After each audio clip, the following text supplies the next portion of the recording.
Hi, I'm Richard Miller and I will be talking you through why we need senior management buy-in for a successful project, how to build your case, and most important of all, how to get your message across.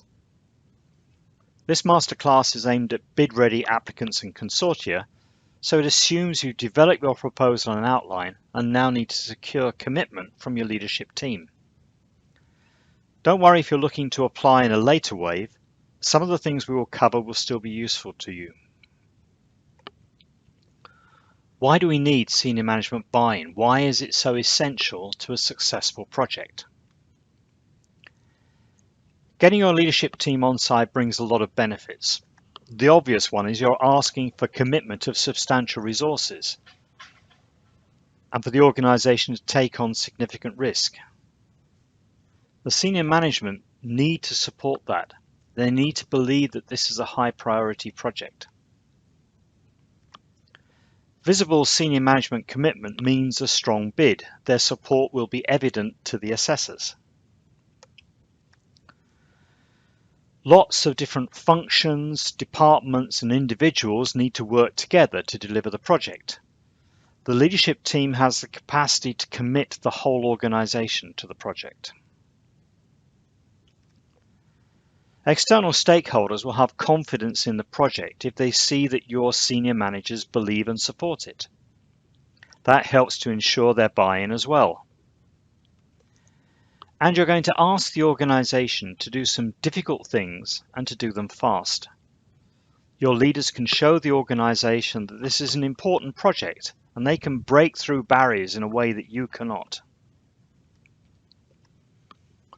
So what is the problem? You have consultants' reports, plans, models, spreadsheets, and investment calculations up to neck height. You are drowning in data. The case is clear and the logic impeccable. How could anyone not be fully behind this project? But in real life, it doesn't work like that, does it?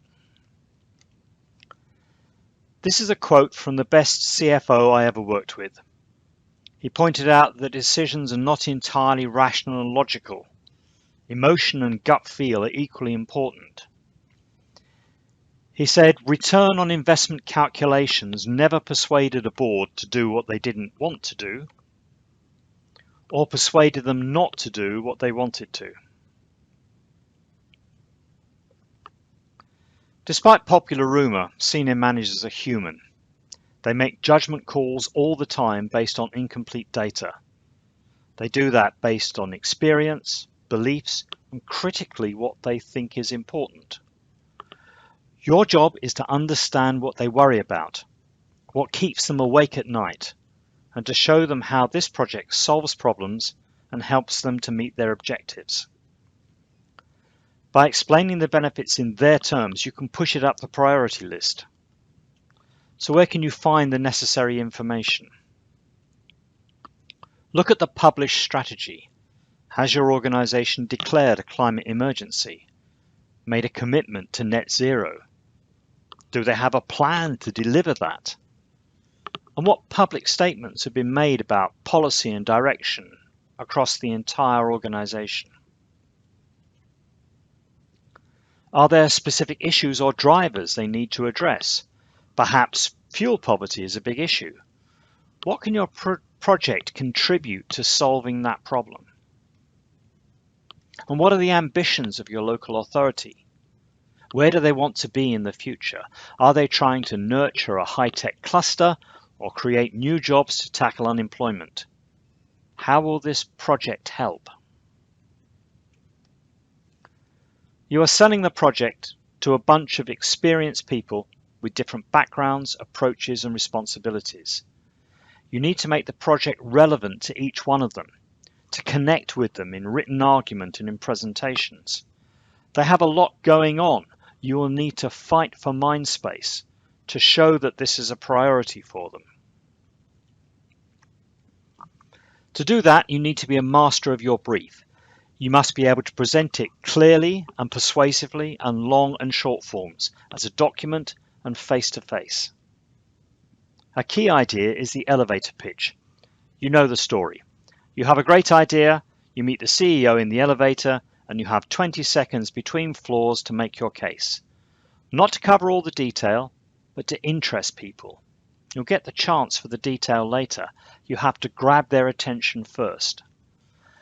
Marketeers have an acronym for the journey you need to take a buyer on.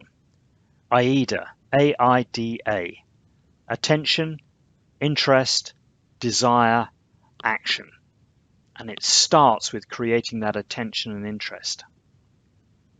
You'll be amazed at the number of times I've listened to people pitching a strong idea, but spending all their time giving the context and history and never actually getting around to what the idea is.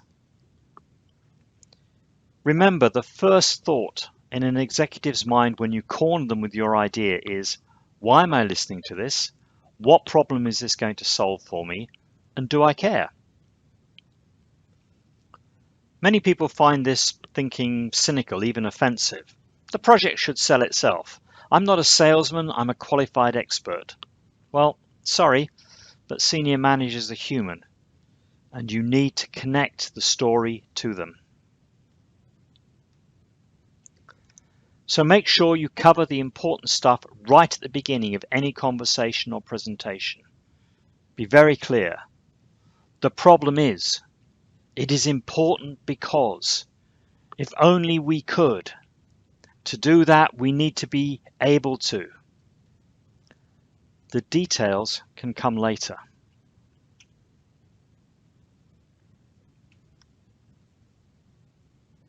People think and work in different ways, and to influence them, you need to adapt your approach to make that critical connection. This is a simple tool that I have found immensely useful when trying to connect with and influence decision makers. The great advantage of it is that you don't need to get someone to complete a test. Unlike Myers-Briggs and other assessment tools, you just listen to how they talk and watch them in action. Think about people on two axes. Are they naturally ask or tell? Are they pull or push? Are they looking for information or telling you what they think? And are they emotionally open, heart on their sleeve? Or are they closed, playing their cards close to their chests? That leads to these four crude groupings. The analyticals are people who are sponges for information. They want everything you give them. They want to chew it over and think about it and look at it from various directions before they come to any decision. The drivers are the action-oriented people. They want you to come up with 3 alternatives and a proposal. They don't need all the detail. They're not interested in it. They want to move to action. The amiables are the people who are interested in what it means for the team, what it means for the organization, what it means for the customers and the external stakeholders. They're very people-focused. And the expressives are creative. They're always pushing the boundaries, trying to drive through new ideas, looking for the excitement of the novel all the time. And these groups have been called various things. Here are some of the other names for them. You can look at the people you need to influence, and you can very quickly assign them to one of these boxes. It's not perfect. It's not a matter of whether their thinking is right or wrong. It's just how they like to accept and process information and how they like to make decisions. So the amiable wants to hear about your team and your weekend. The driver definitely does not. The expressives are bored by the detail that entrances the analyticals. So there's no time to go into this in detail now, but the slide deck notes have a link to further information. So let's wrap it all up. Senior management buy-in is essential, and it's continuing senior management buy-in. It's not a question of just getting a tick once in a board meeting, yes, you can go ahead with the project. You need their support throughout. So you have to be constantly reinforcing their interest, bringing them back to the project, showing them its importance over and over again. And a good plan won't do it on its own. It must be sold. And you are going to have to fight for mind space because there are all kinds of other projects and issues trying to claim the attention of the executive team. So connect with the priorities, connect with the strategy, any specific issues and drivers. Look at the goals of different functions. How can you demonstrate that your project is going to help them to meet their objectives? And distill your plan into an elevator pitch. If you only have a few seconds, what would you say about the project? You can expand out later once you've got permission to go to the next stage, but you've got to grab their attention first. So what really matters about the project? And then think about the different styles that people have, the different ways of absorbing information and making decisions, and adjust your pitch to the audience.